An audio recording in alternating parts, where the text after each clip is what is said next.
Pues aquí estamos, bienvenidos, saludos, mangas verdes, una semana más nos dejamos caer por aquí. Aquí estamos para contaros sobre temas relacionados con el medio ambiente y la naturaleza, como siempre, con detalles interesantes y con propuestas también más que curiosas, con noticias y con temas candentes, como suele decirse. En Mangas Verdes, en marcha, gracias a Cygnus, reciclando neumáticos en pantallas acústicas, con suelos de seguridad, con parques infantiles, con balsas de almacenamiento, con mezclas bituminosas, con muchos más usos. Descúbrelos todos en Cygnus.es, en Mangas Verdes, con la realización técnica de Marina Ruiz, y en Mangas Verdes, con el saludo de la redacción, en su nombre, de Pedro Palomay. Bienvenidos a Planeta Bosque, un espacio destinado a conocer especies de árboles de todo el mundo. Planeta Bosque apoya Life Terra, una fundación que cuenta con entidades de 8 países en un proyecto del programa LIFE de la Comisión Europea para plantar 500 millones de árboles de aquí al año 2025. Y hoy empezamos el programa paseando por nuestro bosque personal con el árbol más raro del mundo, o al menos así lo presentan los que saben. Se trata del conocido como, agárrate el nombre, Bolemia nobilis, si es que hasta el nombre es raro. Bueno, lo de nobilis es latín, claro, significa notable, famoso, aunque en realidad es un juego de palabras, enseguida veremos por qué.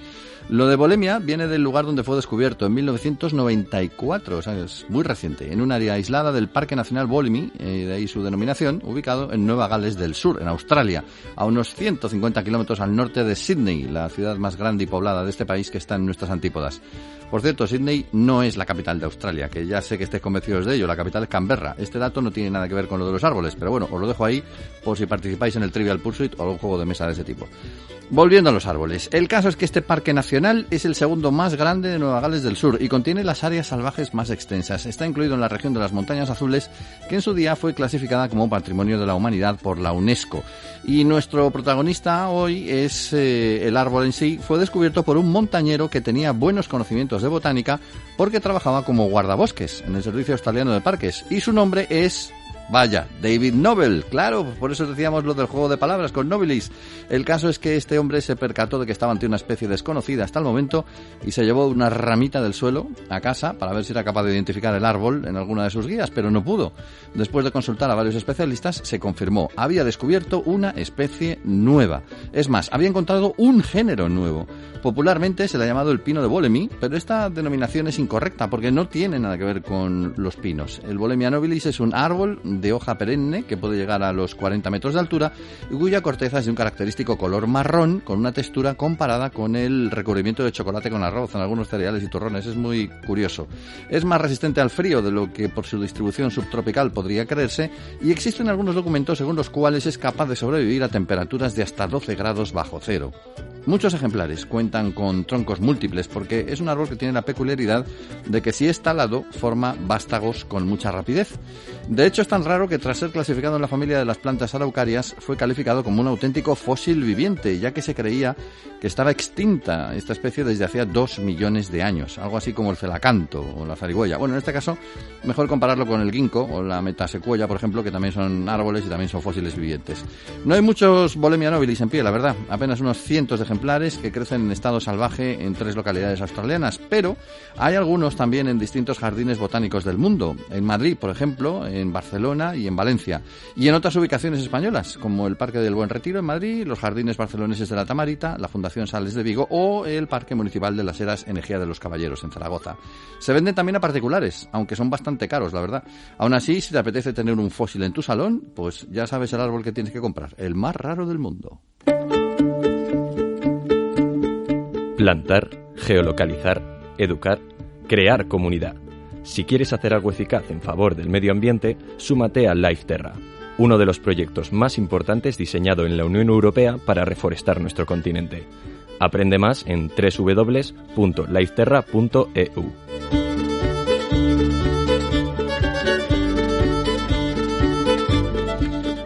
Ay, la biodiversidad, qué bonita la biodiversidad. Bueno, qué bonita cuando no hablamos de biodiversidad parasitaria o biodiversidad peligrosa, que también la hay. Mira, vamos a hablar precisamente de ello, hombre. Ahora, porque el próximo mes de abril, los días 7 y 8, se celebra en IFEMA, en Madrid, una nueva edición de Expocida Iberia, la correspondiente a este año, a 2022. Bueno, ya sabéis, y si no, aquí estamos para contarlo, que esta es la cita bienal de referencia en el sector de la sanidad ambiental y de la gestión de plagas en la península ibérica, o lo que es lo mismo, tanto de España como de Portugal. Un asunto que, huelga decir, se ha puesto más de moda que nunca después de la aparición de ese tristemente famoso virus que todos conocemos y que no vamos a nombrar. Hablamos ya con Jorge Galván, que es el director general de esta feria y que tenemos hoy en el programa. Saludos, Jorge, buenas tardes. Hola, buenas tardes.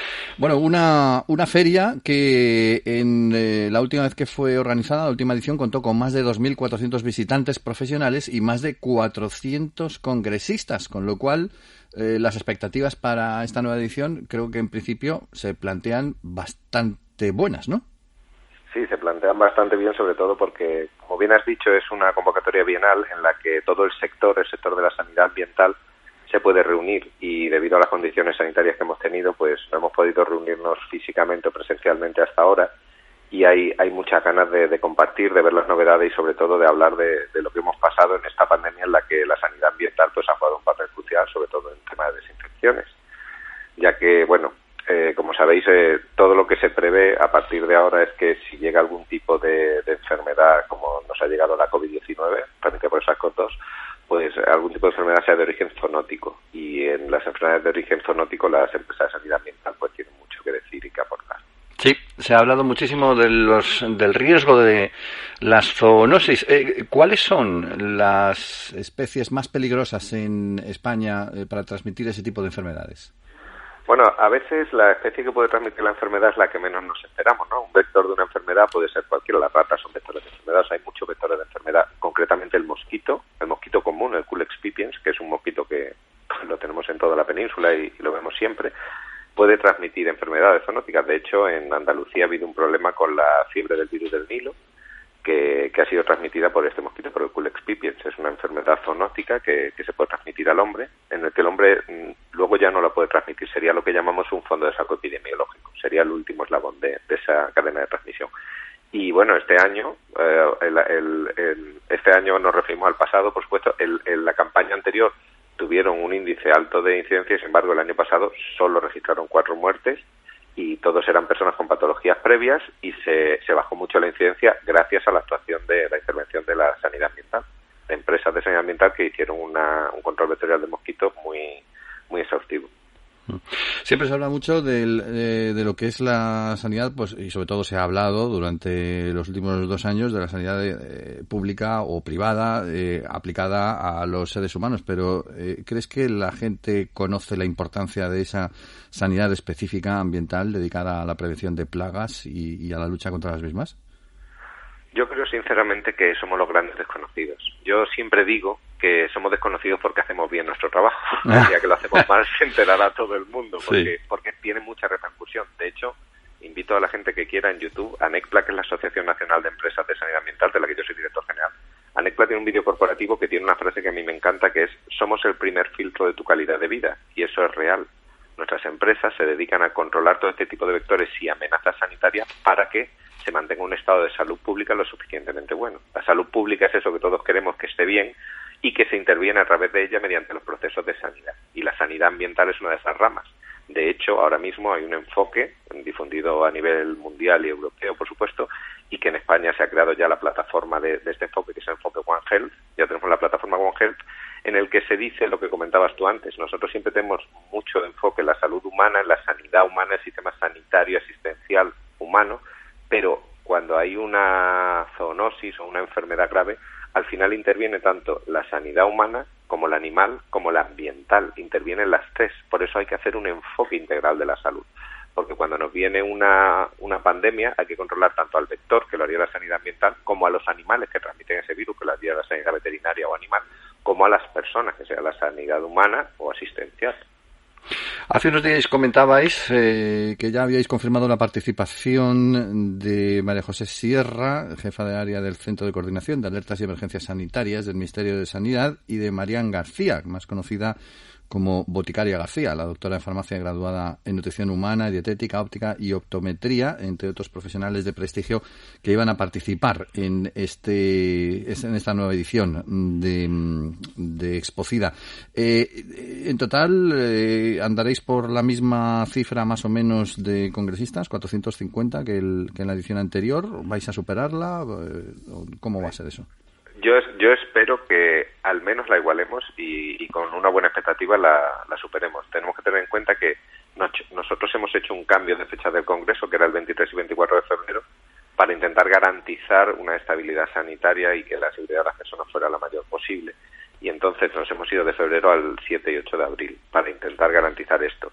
La verdad que el plantel de ponentes es buenísimo. Aparte de las personas que han nombrado, pues tenemos gente muy relevante en el mundo de la sanidad ambiental. De hecho, se va a hablar de este enfoque que yo te he dicho, One Health. Por ejemplo, Maite Martín, que es la presidenta de la plataforma One Health de Sanidad Ambiental, va a venir a hablar. Uh-huh. Tenemos gente muy relevante con respecto a Legionela. Viene concretamente Denise Kelly, que viene de Gran Bretaña, que va a hablar de Legionela y Pseudomonas en la salud pública. Vamos a hablar de mosquito tigre con Javier Lucientes, que es un catedrático de la Universidad de Zaragoza, que es aparte de una bellísima persona, es un monstruo en su área. Tenemos a gente del Museo de Ciencias Naturales, o sea, hay el cartel es muy muy llamativo, y luego tenemos grandes divulgadores, como has comentado, como puede ser Boticaria García, que bueno, es una persona que todos conocemos la parte de divulgación que está haciendo con respecto a la ciencia y el acercamiento a la población de conocimientos que todos deberíamos tener. Con ella hemos colaborado bastante durante la pandemia, sobre todo mi predecesora en el cargo, Milagro Fernández LZ, que era la antigua directora general, y esperamos que la verdad que sea un éxito y que a todo el mundo guste y se puedan acercar allí. Antes hablabas del mosquito tigre, es una de las especies exóticas invasoras que más lata nos está dando en los últimos años. ¿Alguna otra especie de este tipo que también pueda ser incluida entre las que van a ser analizadas de manera específica? Me refiero a exótica invasora. Claro, bueno, nosotros vamos a hablar, tenemos una mesa que es la gestión de zoonosis en el panorama actual, o sea, la zoonosis, porque nos preocupa, como te comentaba, la zoonosis que se pueden generar. Algunas de estas zoonosis vienen por especies invasoras y otras por especies que ya tenemos. Entre las especies invasoras, nosotros vamos a hablar de la avispa velutina, que es una avispa el avispón asiático, que está trayendo bastante de cabeza por su inserción en la península ibérica, que se logró controlar concretamente en Mallorca, pero que en el resto de la península pues tenemos bastante. También vamos a hablar, por ejemplo, de la cotorra argentina, que es una especie invasora que también está teniendo bastante polémica. El mosquito tigre, como tú has comentado, y luego hablaremos de una especie que no se puede considerar invasora porque lleva aquí toda la vida, que es la rata negra, pero sí vamos a tratar la posible reemergencia que está teniendo este animal, ya que vemos que está teniendo parece que hay un repunte, o quizá que ahora la vemos más. La rata negra es realmente la primera rata que vino a España, que llegó en la Edad Media, porque la rata griso de alcantarilla, que es la más común, llegó posteriormente. La rata negra es la primera que se instaló aquí en la península. Pues 7 y 8 de abril, Expocida Iberia, esa es la edición 2022. Jorge Galván nos la ha adelantado, director general de ANECPLA. Muchas gracias por habernos acompañado hoy en el programa. Muchas gracias a vosotros y enhorabuena por el programa.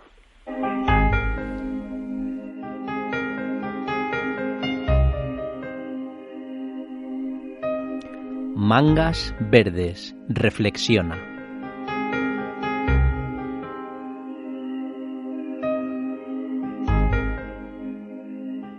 Desde que mis hijos juegan en el parque infantil con suelo de seguridad, cuando se caen ya no se hacen daño como antes. ¿Sabes que gracias a la labor de reciclado de los neumáticos fuera de uso que hace Signus, se construyen áreas de juego infantiles más seguras y llamativas? Signus, dando valor al neumático fuera de uso. Síguenos en redes sociales. Viajando con Renato Urguat. 1 minuto, un humedal.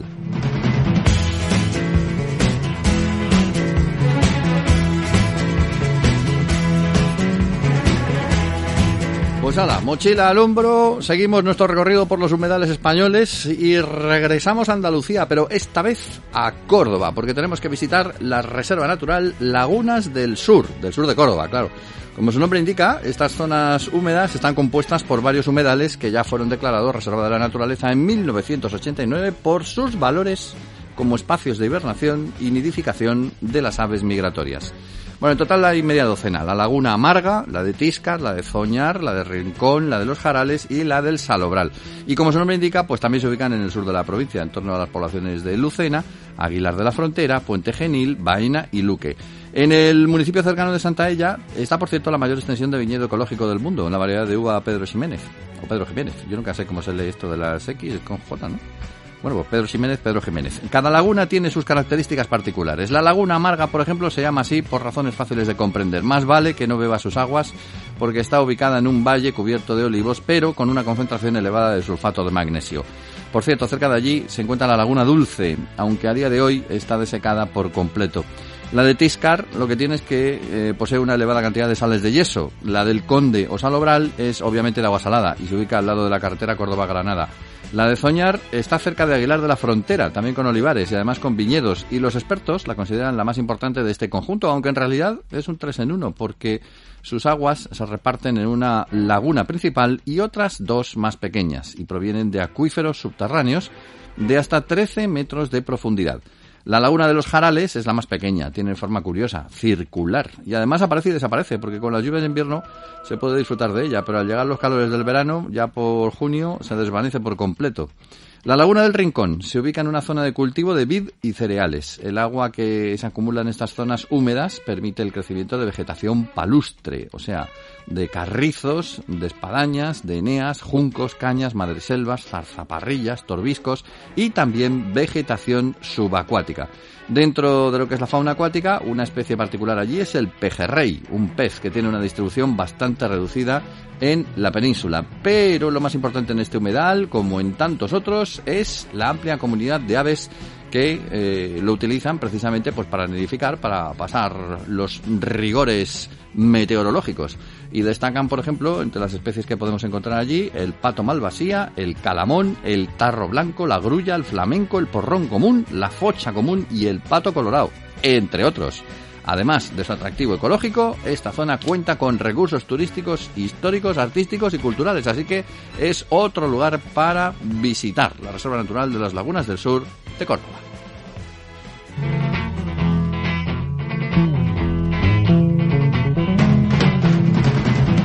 Life Renature Watt es un proyecto europeo destinado a mejorar la calidad ambiental de las aguas mediante el uso conjunto de humedales artificiales y fangos deshidratados procedentes de potabilizadoras de aguas, coordinado por la Universidad Politécnica de Valencia con socios españoles y portugueses.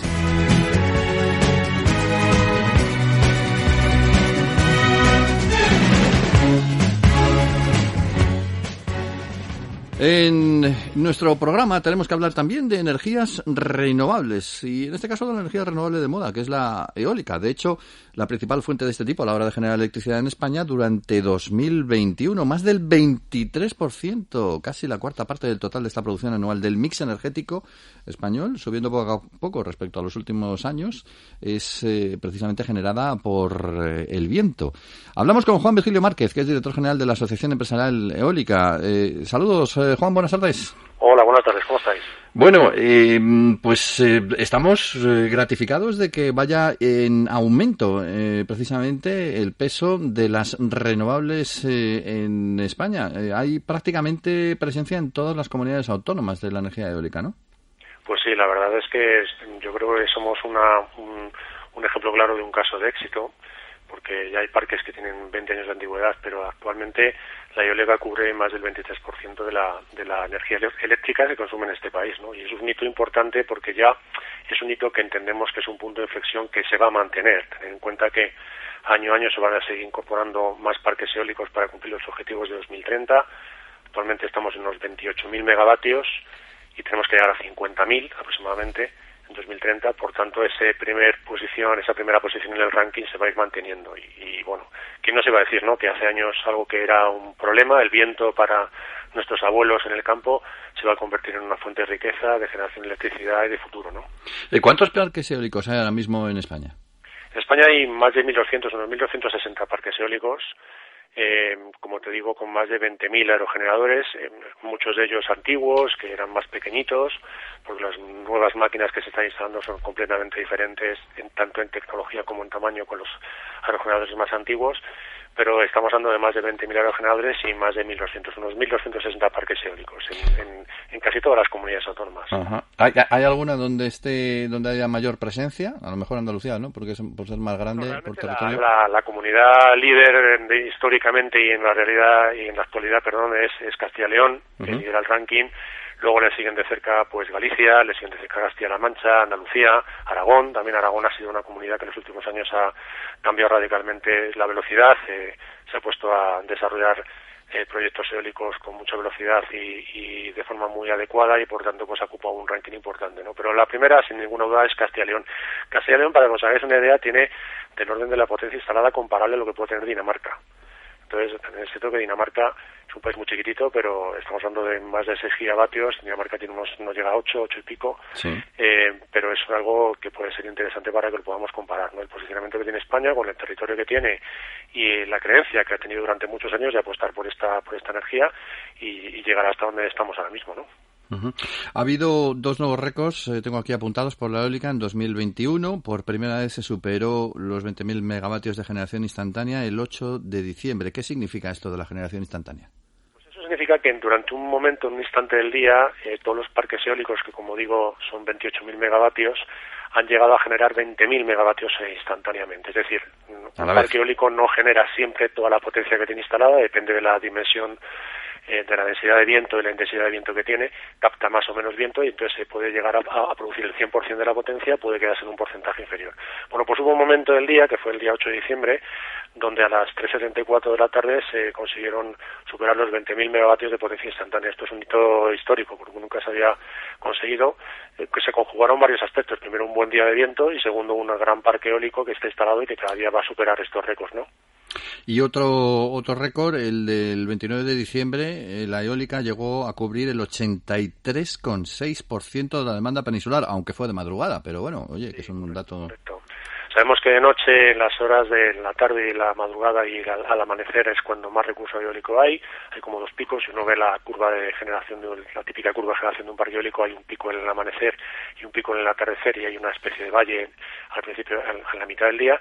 Bueno, pues ese día, a las 3 de la madrugada, se superaron el 80% de la cobertura de demanda. Efectivamente, es una demanda menor desde el punto de vista de lo que sería en un día, en un horario de punta, pero es una cifra tremendamente significativa. En un momento del día hemos estado con el 80% de la electricidad que se consume en España generada por los molinos de viento, ¿no? Antes comentabas la potencia española, bueno, comparando con Dinamarca, España es el segundo país europeo por potencia eólica instalada después de Alemania, y también está en los primeros puestos del ranking, ¿no?, a nivel mundial.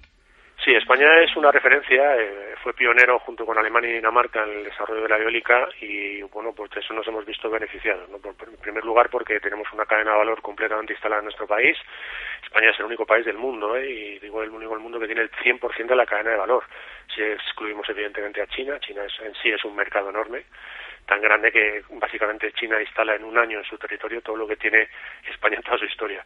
Entonces no es una referencia a tomar, pero es uno de los principales países desde el punto de vista de potencia instalada, de los 5 primeros en el mundo, ¿no? Y adicionalmente luego España es una referencia en capacidad industrial, porque como decía antes, en España está el 100% de la cadena de valor, se puede producir el 100% de un aerogenerador, desde el primer tornillo que se fabrica hasta el aerogenerador totalmente montado, instalado o exportado, y eso es gracias a que tenemos más de 220 centros de fabricación, unos 250 centros entre centros principales y centros de proveedores, que hacen que eso sea posible. Y eso hace que España sea una referencia internacional en materia de exportación, siendo el tercer país del mundo en exportación de aerogeneradores, ¿no? Solo por detrás de Alemania y de Dinamarca. Y alguno preguntará, bueno, pues ¿y qué pasa con China? Pues China tiene evidentemente un mercado local que consume absolutamente todo lo que se produce dentro, ¿no? Por tanto no exporta muy poquito, ¿no? Pero los principales países, Dinamarca, Alemania y España, los pioneros en esto de la eólica en Europa, son los que estamos liderando la exportación de componentes eólicos y de aerogeneradores a todo el mundo. ¿Y cómo lleváis el tema del reciclaje? Porque, claro, las piezas de los aerogeneradores tienen una duración concreta. Pues en todo eso se ha avanzado muchísimo, porque de alguna forma los aerogeneradores antiguos que se instalaron y que tenían unas condiciones de diseño y unos materiales han ido evolucionando, se ha visto perfectamente además que los aerogeneradores que se iban instalando, aunque estaban certificados desde el punto de vista del fabricante para producir durante 20 años con unas prestaciones, han superado ampliamente esas prestaciones y por tanto se puede extender la vida, pero llega un momento en el que, sobre todo cuando se tienen que repotenciar. Repotenciar es básicamente sustituir un parque eólico antiguo con muchos aerogeneradores chiquititos por un parque eólico nuevo que tiene menos aerogeneradores pero que son más grandes, que incluso con la misma potencia instalada en suma generan mucha más energía porque los aerogeneradores modernos entran a funcionar con menos viento. Bueno, pues en ese proceso de lo que es la repotenciación de un parque, el desmantelamiento de un parque para colocar el nuevo, hay que evidentemente valorizar todos los componentes que tiene el parque antiguo. Actualmente, no el 100%, pero casi el 90% de los componentes de un parque eólico son totalmente reciclables. El reto que tenemos por delante es en relación al reciclaje de los componentes de las palas. Las palas tienen una serie de materiales que son fibras de vidrio, fibras de carbono y resinas que son más difíciles de reciclar. Pero ya hay tecnología que evidentemente está contrastada y que ya está en régimen de ganar curva de capacidad industrial, es decir, de ganar dimensionamiento para poder asumir todo esto, que está desarrollado en nuestro país, que hay empresas que son capaces de reciclar las palas y reutilizar todo ese material, o para hacer nuevas palas, reutilizando las fibras, o para reubicar todo ese tipo de componentes en otros usos, ¿no? Lo que sí que es cierto es que el sector se ha comprometido a que a partir del año 2025 en Europa ni una sola pala vaya a ningún vertedero. Los vertederos, aunque tienen un término muy peyorativo, los vertederos para el tema de las palas básicamente son estancias en las que las palas esperan a que sean reciclables, sí, o a que sean recicladas, ¿no? No son sitios donde las palas se dejan ahí mucho tiempo, pero son componentes totalmente inocuos para el medio ambiente y lo que están es en un almacén temporal, esperando que evidentemente haya un mercado necesario e interesante para que esos materiales sean económicamente rentables para colocarlos en otros usos. Bueno, hay proyectos también, ¿no?, para crear aerogeneradores sin palas. Sí, ya tenemos patentes en prototipos que se están desarrollando por los principales fabricantes y se están probando, que son palas 100% reciclables, ¿no?, con materiales, principalmente las resinas, son las que de alguna forma condicionaban la recuperación total del material, otro tipo de resinas que son las que permiten luego la recuperación de cada uno de los componentes de los materiales que tiene la pala. Los principales fabricantes están avanzando mucho en ese sentido porque somos conscientes desde el sector que este es uno de los retos que tenemos, lo vamos a conseguir, tecnológicamente, insisto, ya es viable, está en curva de ganar competitividad industrial, pero para 2025 es el punto de inflexión, ¿no? ¿Qué pretendemos con esto? Lo que pretendemos es que haya una señal clara de un sector que dice, nosotros a partir de 2025 no vamos a llevar ninguna pala vertedero y por tanto la industria del reciclaje tiene que desarrollarse en este tiempo para ser capaz a nivel industrial, con una dimensión potente, para reciclar todo lo que va a llegar a partir de 2025. Y por otro lado, desde un punto de vista europeo, necesitamos una regulación que ayude a que eso sea viable, a que eso sea una parte de la cadena de valor que esté bien regulada, que genere un mercado atractivo y que genere unas condiciones que hagan que efectivamente estas tecnologías con estas empresas que están desarrollando productos o tecnologías o procesos de reciclaje tengan un marco retributivo, un marco regulatorio adecuado para que todo esto sea una realidad en 2025. Ha habido también críticas. En los últimos meses hemos visto la formación de algunas plataformas contra macroproyectos eólicos, por ejemplo la cornisa cantábrica o frente a las costas del Cabo de Gata. Se critica el impacto en el paisaje y en la biodiversidad. No sé cómo afrontáis este tema. Pues bueno, nosotros lo afrontamos como afrontamos todo, con rigor y con mucho diálogo y mucha disciplina. Es decir, el proceso de tramitación de un parque eólico en España es un proceso lento, es un proceso tedioso, donde efectivamente todos tenemos que tener la garantía de que no se va a poner un parque eólico donde no se puede poner. Entonces, yo el primer mensaje que tengo aquí es, estamos en un proceso de transición tremendamente importante para toda la sociedad, donde las tecnologías renovables tienen que jugar un papel importante. Y el debate de alto nivel que tenemos a nivel climático, desde el punto de vista en el que todos estamos de acuerdo en que hay que avanzar con estas tecnologías para llegar a un nivel de descarbonización que establecen los objetivos climáticos aceptados en Europa, tiene que también verse de forma coherente trasladado a otros niveles del debate, ¿no? Entonces, tenemos que ser conscientes de que tenemos que utilizar las tecnologías que actualmente son competitivas para reducir esas emisiones, para ganar competitividad en el precio de la electricidad, y esas tecnologías tienen una serie de características, hay que instalarlas en una serie de territorios, una serie de ámbitos donde hay que ir a buscar el viento en el caso de la tecnología eólica, o evidentemente tendrías que tener una serie de superficies destinadas para ubicación de los paneles fotovoltaicos para la captación del sol, ¿no? Entonces, tenemos que ser coherentes desde el punto de vista de que las empresas, los reguladores, las plataformas, la sociedad civil, tenemos que ayudarnos mutuamente. El espíritu que tienen las compañías es trabajar con rigor, es tener una confianza total en las administraciones públicas que tienen que aprobar estas declaraciones de impacto ambiental, estos impactos ambientales o estudios de impacto ambiental que tienen los proyectos eólicos o cualquier proyecto renovable, con la certeza de que no se va a poner ninguna instalación donde realmente no se pueda poner. Pero yo creo que el rigor que nosotros nos tenemos que autoimponer también tiene que ser contrarrestado, ayudado, complementado con la generosidad y con la coherencia por parte de todos, ¿no? Es decir, tenemos que ayudar entre todos a que los objetivos del Plan Nacional sean una realidad. Y a día de hoy no vamos al ritmo adecuado. No vamos al ritmo adecuado porque no estamos instalando la potencia anual que necesitaríamos para llegar a la reducción de emisiones del año 2030. Por tanto, por nuestra parte entendemos que es un periodo de transición, es un proceso de gestión del cambio en el que todos tenemos que tener mucha sensibilidad, las empresas los primeros, para ser evidentemente los que propongamos los mejores proyectos, un momento en el que tenemos que tener confianza y en las administraciones públicas, tanto las administraciones autonómicas como el Ministerio para la tramitación de los parques, y evidentemente en que todas las voces que puedan ayudar a desarrollar los parques de escuchadas en los trámites que hay de información pública y las alegaciones, porque lo que pretendemos entre todos básicamente es que entre todos tenemos que conseguir llegar a los objetivos y cada uno cumple su papel, que es perfectamente digno. El nuestro es el intentar proponer proyectos concretos, proyectos rigurosos, los más adecuados, intentar hacerlos lo más rápido posible para cumplir los objetivos y generar las mayores externalidades positivas que tiene la eólica, generación de empleo, reducción de emisiones, etcétera, etcétera, ¿no?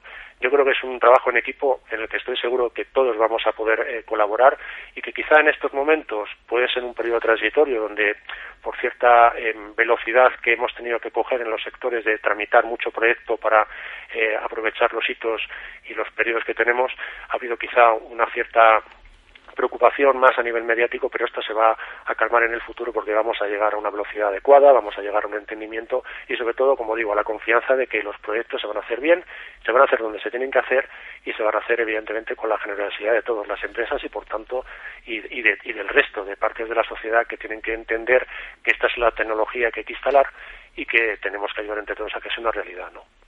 Juan Virgilio Márquez es el director general de la Asociación Empresarial Eólica. Muchas gracias por habernos acompañado hoy en el programa. Un saludo, muchas gracias a vosotros.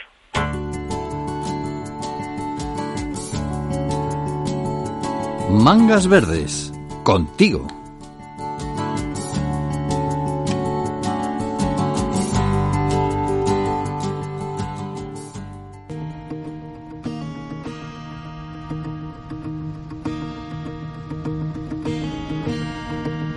Bueno, pues aquí cerramos por el momento el programa, pero antes de irnos, una nueva cita para nuestras fiestas celtibéricas, en este caso la fiesta de la vaquilla, que se celebra en Colmenar Viejo el último sábado de enero de cada año, o sea, en este caso el próximo 29 de enero.